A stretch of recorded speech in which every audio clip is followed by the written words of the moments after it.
Supreme court ने 2 साल देर से ही सही लेकिन बुलडोजर चलाने की घटिया प्रथा के खिलाफ एक तीखी टिप्पणी की है और इसका बिल्कुल स्वागत होना चाहिए क्योंकि कोर्ट ने सही कहा है कि आरोपी की सजा निर्दोष परिवार वालों को नहीं मिलनी चाहिए। पर आखिर ये बुलडोजर का पूरा बवंडर है क्या, किसके ऊपर चलता है, कब चलता है, क्यों चलता है, ये कौन निर्धारित कर रहा है?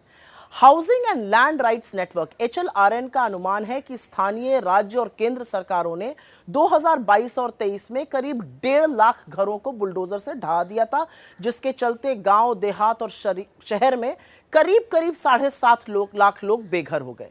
अतिक्रमण को रोकने से लेकर शहरीकरण और आरोपी के खिलाफ हुए एक्शन जैसे कारण इसके लिए दिए गए।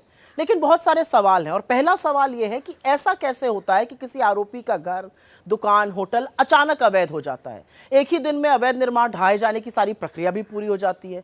क्या कोई ये पूछेगा कि कैसे पता चलता है कि निर्माण अवैध है? कब नोटिस दिया गया, कब उसे सुनवाई का मौका दिया गया, कब निर्माण तोड़ने की तिथि निर्धारित करी गई और आखिर ये सारी चीजें 24 घंटे में कैसे हो जाती हैं? लेकिन सच यह है कि अधिकांश जगह बुलडोजर निरंकुश सरकारें नफरत की आंधी को हवा देने के लिए चला रही हैं और एक बड़ा कड़वा सच यह है कि अधिकांश जगह बुलडोजर मुसलमानों के घरों पर चलाए जाते हैं। असल में बुलडोजर बर्बरता का प्रतीक है, कानून व्यवस्था की धज्जियां उड़ाता है और कोर्ट कचहरियों पर एक करारा तमाचा है। अगर बुलडोजर से ही न्याय करना है तो सारी न्यायपालिकाओं पर ताला लगा दीजिए, उनकी क्या जरूरत है? यह मेरा बिल्कुल मत है। सवाल यह भी है कि अगर सरकारें बकैती में बुलडोजर से कुछ लोगों के घर धड़ल्ले से ढहाती हैं तो बाकी गुंडों के खिलाफ उनको सांप क्यों सूंघ जाता है? एक आरोपी के घर पर बुलडोजर चलेगा, दूसरे पर नहीं चलेगा।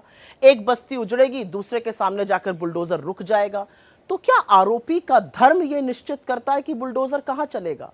सजा आरोपी को मिलनी चाहिए, उसके घर के बाकी बेकसूरों को क्यों मिलती है? बुजुर्गों को, बच्चों के सिर से क्यों छत और साया उठाया जाता है? यह ठीक नहीं है और यही कोर्ट भी कह रहा है। बुलडोजर चलाने जैसी गैर कानूनी हरकतें असल में अपराधी करते हैं, चुने हुए मुख्यमंत्री नहीं।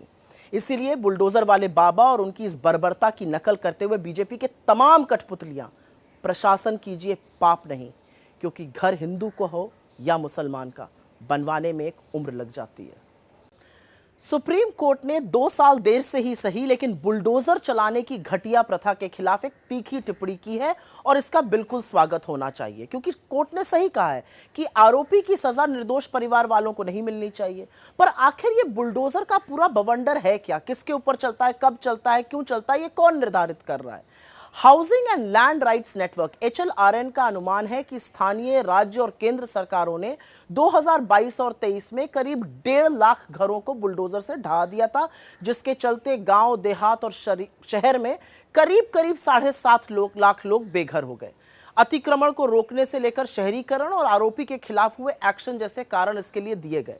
लेकिन बहुत सारे सवाल हैं और पहला सवाल यह है कि ऐसा कैसे होता है कि किसी आरोपी का घर, दुकान, होटल अचानक अवैध हो जाता है। एक ही दिन में अवैध निर्माण ढहाए जाने की सारी प्रक्रिया भी पूरी हो जाती है। क्या कोई ये पूछेगा कि कैसे पता चलता है कि निर्माण अवैध है? कब नोटिस दिया गया, कब उसे सुनवाई का मौका दिया गया, कब निर्माण तोड़ने की तिथि निर्धारित करी गई और आखिर ये सारी चीजें 24 घंटे में कैसे हो जाती हैं?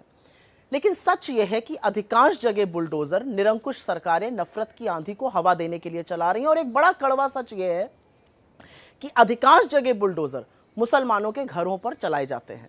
असल में बुलडोजर बर्बरता का प्रतीक है, कानून व्यवस्था की धज्जियां उड़ाता है और कोर्ट कचहरियों पर एक करारा तमाचा है। अगर बुलडोजर से ही न्याय करना है तो सारी न्यायपालिकाओं पर ताला लगा दीजिए, उनकी क्या जरूरत है? यह मेरा बिल्कुल मत है। सवाल यह भी है कि अगर सरकारें बकैती में बुलडोजर से कुछ लोगों के घर धड़ल्ले से ढहाती हैं तो बाकी गुंडों के खिलाफ उनको सांप क्यों सूंघ जाता है? एक आरोपी के घर पर बुलडोजर चलेगा, दूसरे पर नहीं चलेगा। एक बस्ती उजड़ेगी, दूसरे के सामने जाकर बुलडोजर रुक जाएगा। तो क्या आरोपी का धर्म यह निश्चित करता है कि बुलडोजर कहां चलेगा?